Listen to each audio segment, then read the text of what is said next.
Ed and Al suggested we sit next to each other when we record. Jess, you want to explain why?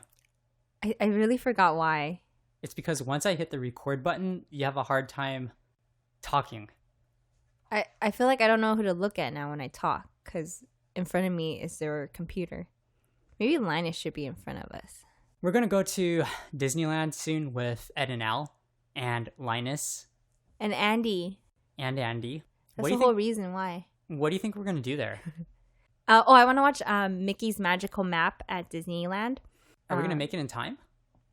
Yeah, because we're going to go on a Sunday. So we'll leave like after lunchtime. And I think there's a showing like at 5:20 or something. I think we can do it. Although it takes like an hour to like even get in the park with all the security and the tram. We've gone to Disneyland 2 times with Linus so far. 3 times. 3 times? Yeah, 2 Tuesdays and on a Friday night. You're right. And when I say Disneyland, I mean Disneyland and California Adventure. Jess, what do you think Linus likes to do when we go to Disneyland? I think he likes to look at all the lights, like the Disney's electrical parade. And I think he just likes to watch the people. He likes to look around. I think he's just a very curious baby. He probably likes the Dole Whip too. What about the rides? It's a small world. It's hard to say. He's only been on that twice. Yeah, you say he likes Little Mermaid, but I don't know. That one's hard to really gauge if he does like. I mean, I feel like that was his... Little Mermaid was actually his first ride that he went on. And when we went on it, it seemed like he was looking at it. Yeah, it's a good ride for him, I guess. When we went to California Adventure, I thought that we were the only crazy people there with a small baby. But that was not the case. There was like several of them. I think they were like 2-3 weeks old. Well, I'm just guessing. I thought I saw a mother nursing her baby. Okay, I saw that. I didn't think I saw it. I definitely saw it. Not to shame any mothers or that it's like a shameful thing. I'm just saying that's what I saw. And so therefore, yeah, there's like infants there. Do only infants get nursed by the mother? No. Up to what age do babies get nursed? You know, I say Instagram moms, but some Instagram moms do it like 1.5 or 2 years. Like some can get pretty long, those Instagram moms. How long would you nurse your child for? Oh my goodness. It's too much. Why? He's laughing. Would you nurse up to the age where the child can talk to you? Okay, well, if we want to stick with our have 5 kids plan, and if we want to have a lot of babies, then I don't think we would nurse that long. Why? Because nursing is like a contraceptive. You can't have babies while you're nursing. Is that for reals? Yeah, I'm pretty sure. Okay, I know nothing about nursing, breastfeeding, you know what? All of that. So I don't know either, so I don't even think this should be on here. Okay, if anybody listening to this wants to educate us, because obviously we don't know what we're talking about, please send me some information so I can learn all about this. We quickly became NR17. What's NR17? Is it NR? You know, like 17 years or older in order to listen to this. NC-17? NR. I don't know what the NR stands for. You know when you go to a movie theater and it has a rating? I'm pretty sure it's NC-17. Oh, that's what you're trying to say. It's possible. Same with all that breastfeeding comment. I don't even know. It seems as if we've done a lot of things this summer with Linus. In addition to going to Disneyland, we went on a retreat with Linus. Hi, Linus. Linus is actually sitting right here with us as we're recording. He's sitting on his baby Bjorn.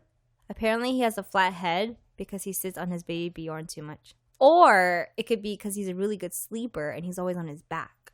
When we went to the retreat, I thought that he did well. He was calm for most of the messages. I mean, I stood with him in the back, but he was calm. He got a lot of sleep. He had fun just looking around and seeing people. And he even stayed asleep during our shower incident.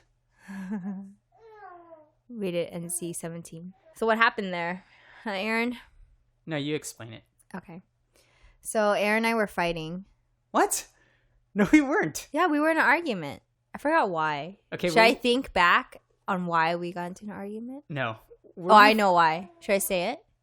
Were we fighting, or was it just a disagreement? No, you were upset at me because I said something and you didn't like my tone. At the retreat. How shameful is this? Yeah. Anyway, so we weren't speaking to each other. And I think because you were mad at me, you didn't really pay attention to Linus. What? It's true. You didn't pay attention to Linus. So we were into back the room. Are we talking about the same commotion? Yeah, in the shower. This is like the story before the story. Okay, go ahead. So you were upset at me, and we were already in a room. And in our room, there is a bed, a shower, and a bathroom. And the shower door opens to the bedroom. It's like right across. You can like literally step from the bed into the shower. Yeah, something like that. So, Aaron, you weren't really paying attention to Linus. And I don't know if I think he was awake still. So when I was going to shower, I decided to leave the door open so I can watch Linus. Because I didn't feel like you were watching him while he was awake. So I was showering and I left the door open. And after I finished showering, I hung out with Linus and I was in bed. And then it was Aaron's turn to shower. So then when he was showering, he closed the door. And then all of a sudden he goes like, oh my gosh, or like, what the freak, or ah. Which one of those? One of the above. Okay, go ahead. And then the concerned wife I am, even though we were in disagreement, I said, what happened or what's wrong? I said one of those. And then you said, there's a big bug or a cockroach. You said one of those. This is a choose your own adventure story via podcast. And then you open the door, and then behind the curtain of the shower, it was a huge bug. I think we thought it was a cockroach, but it could have been a water bug. Apparently, there's like a bug that's huge, like a water. It's like 3-4 inches big. It was humongous. And then I don't know what you did. You're like, what do I do? And I said, just rinse off really quick and like come out of the shower and then close the door, and then we put towels on the floor. Anyways, I freaked out. This was a huge bug, and I think that it made more of an impact on me because, I was completely naked in the shower. I don't shower with my clothes on. And then I just felt extremely vulnerable to this gigantic bug. I thought that if the bug jumped on me in my nakedness onto my skin, flesh touching bug flesh, I probably would have fell on the ground and it's so disgusting. And tried to thinking about it, scrape it off, like by rubbing against the floor or something. I don't know what I would have done. Anyway, it was a good thing that we got into a disagreement, because if we didn't, I would have closed the shower curtain and closed the door to the bedroom, and I would have seen the bug when I was showering, and I would have freaked out more than you did. So it's a really good thing that you were upset at me. The bug would have been in your line of sight. Yeah, and I would have died, figuratively. And in my anger, I probably wouldn't have helped you. Ooh, yes, that's a very good point. You'd be like, what? And like, there's a bug. It's like, it's okay, don't freak out. And oh my gosh. Something else that you noticed at the retreat is I did not play music at the retreat, but it's almost as if I did, because apparently Philip takes a lot after me. That's a huge statement. You can't say it's almost like you did, because you didn't. Philip did. Okay, can you explain why you think Philip takes after me? All right. Let me add to your pride. I think because when you play music on Sundays, I think it's because when you play music at church, when you were serving in the high school ministry as well, Philip was under your leadership and guidance. And as he grew up, and I guess as you grew older, he was still under you, even when you are still doing the English music team. Like, he's still next to you, learning from you. Apparently, Well, we're like co-leaders, basically. Oh, okay. That's good. Like, I don't see like anybody on my team as like inferior or like think you should start over. Or like underneath me, below me, beneath me. Okay. I consider us all on the same team, but I do take the lead. Yes. Yeah.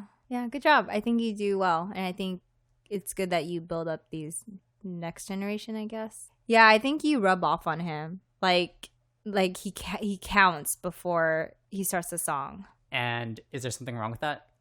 I thought we already talked about this on the podcast, though. We did. We talked about this in our last podcast, and since our last podcast, you'll notice that I did not count in or count out on Sunday. Did you notice? Yes, and I'm very proud of you.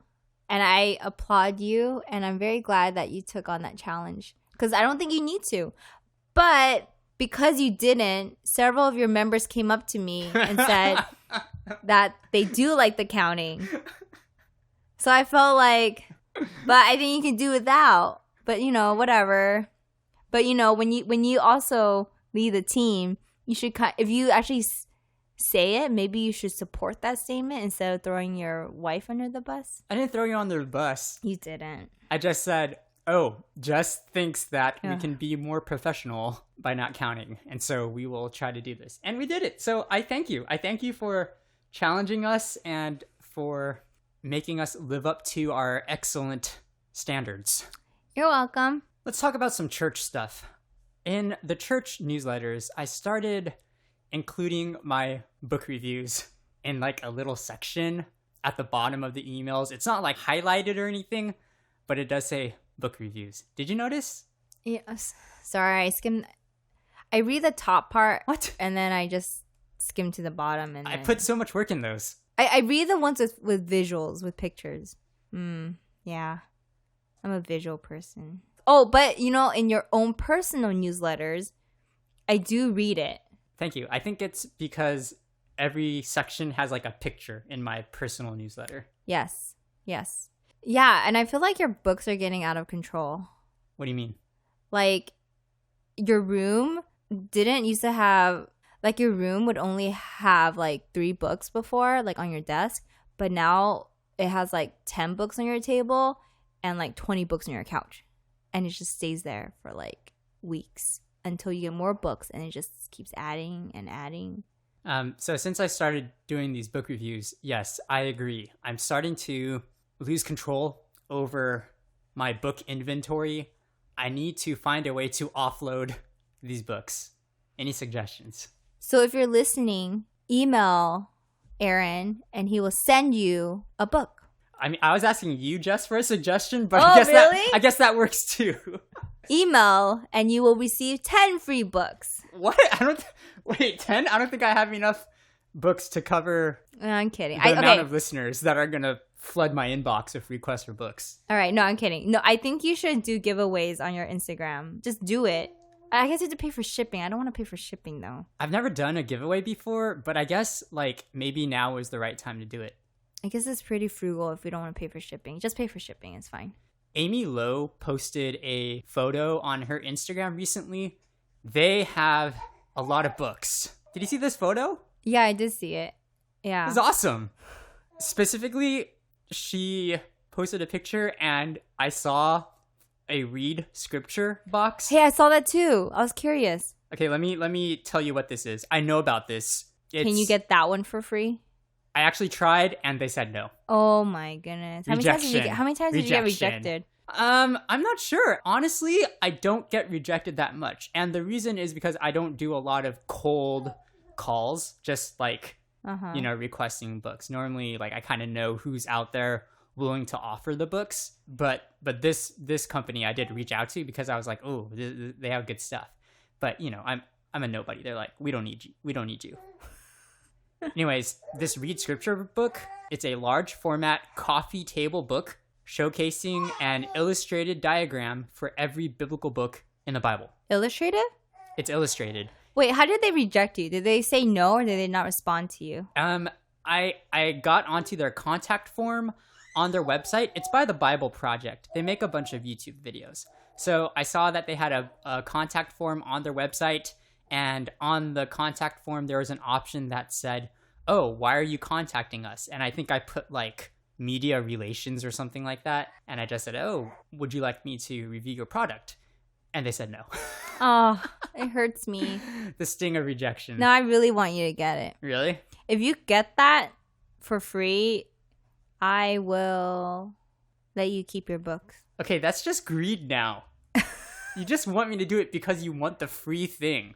Yeah, that was cool. We talked about this. We talked about before how wanting free stuff all the time is like love of money. Look how many free stuff are around you.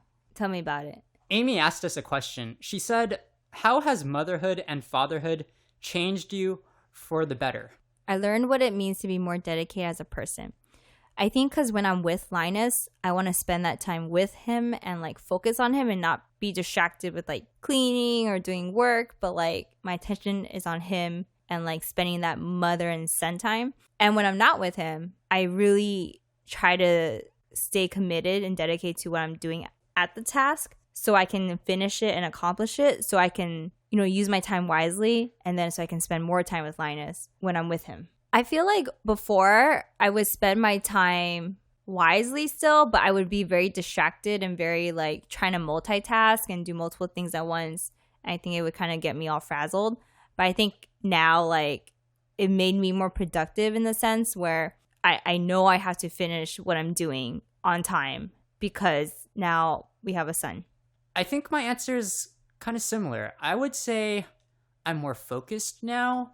When it comes to creative things, I need to really just buckle down and get in the zone and just hash out the tasks. Yeah, there's not really time to waste because Linus just keeps growing and I can't stop his growing. And so that means anything else that I want to do, it just needs to get done so I can spend more time with Linus. Yeah, I think being focused, maybe I should say more productive. I don't, focused, productive, kind of along those lines. And I say productive because I still want to do creative things.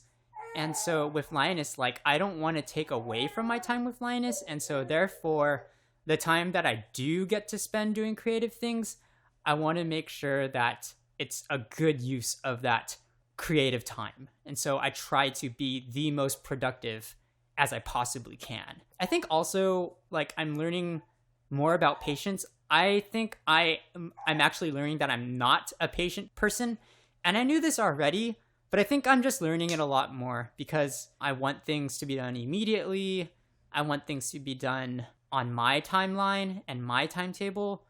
But with Linus, it's like I'm on his time. And so I kind of need to be more humble, understand that God's timing is not my timing. And one very sanctifying way that God is showing me this is in and through having Linus in our lives. Amy, thanks for asking us this question. I feel that I don't get a chance to talk introspectively that much about being a parent, being a father, being a dad. I feel that it's a little self-indulgent if I were to write about it on the blog, but I do feel more comfortable and at ease, I guess, podcasting about it. So thank you. Keep sending us your questions. Jess, about your answer. Maybe this isn't for the better, but I did notice that you've been more tired recently. How come you have to put emphasis on tired? You gotta say it again. Jess, I did notice that you've been more tired recently. Yeah, I've been falling asleep earlier.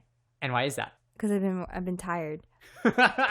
There's an incident that stands out to me, and I think it's worth sharing here. It was maybe like midnight or something. It wasn't even that late. Midnight is late. Is it late? I don't think I've been more tired than I think I've just been normal tired.